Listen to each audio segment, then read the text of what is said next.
Salut à toi et bienvenue dans Écrire librement, le podcast où on parle d'écriture, de mémoire et d'humanité. Aujourd'hui, j'ai envie de ralentir, de respirer un peu, de poser les mots sur ce qui nous relie, pas juste à travers les histoires qu'on lit, ni les livres qu'on écrit, mais à travers ce qui palpite au cœur de l'humain. Car tu sais quoi ? Il y a toujours un fil, même invisible, même fragile, il y a un fil entre toi et moi.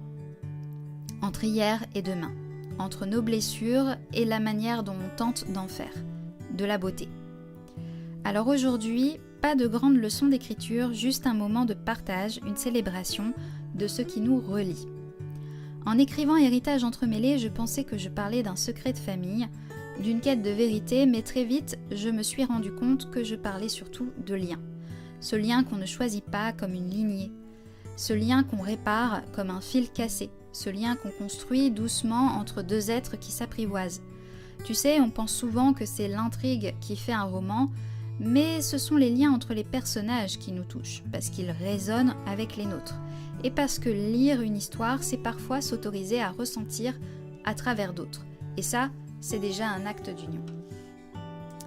Tu as déjà eu cette sensation, celle de faire ou dire quelque chose et de penser « mais ça, c'est exactement ma mère », mon grand-père, mon oncle, mon arrière-grand-mère.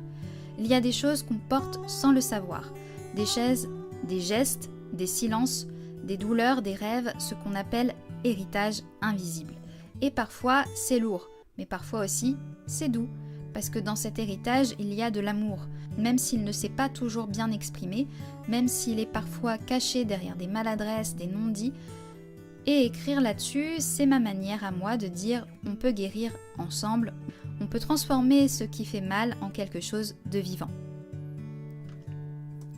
Il y a des lecteurs qui m'ont écrit après avoir lu un extrait ou entendu un podcast et ils m'ont dit « j'ai ressenti quelque chose de familier alors que ce n'est pas mon histoire ». Et ça, tu vois, c'est un miracle parce que ça veut dire que l'émotion a trouvé un chemin. Et c'est ça qu'on célèbre aujourd'hui, pas juste le livre, pas juste les mots, mais ce qui se passe entre les lignes. Ce moment où toi, lecteur, lectrice, tu déposes un peu de toi dans l'histoire. Et moi, autrice, je dépose un peu de moi en espérant que ça entre en résonance. On ne se connaît peut-être pas, mais si tu ressens un peu de chaleur en m'écoutant aujourd'hui, c'est que le lien a fait son travail.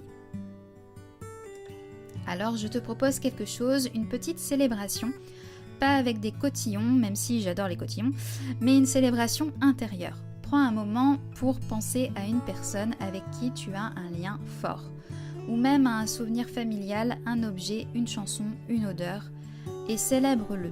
Reconnais ce fil, même s'il est fin, même s'il est abîmé, et si tu veux, tu peux l'écrire, parce que l'écriture c'est aussi ça, un moyen de reconnaître ce qui nous traverse, de dire merci et de transformer les silences en récits.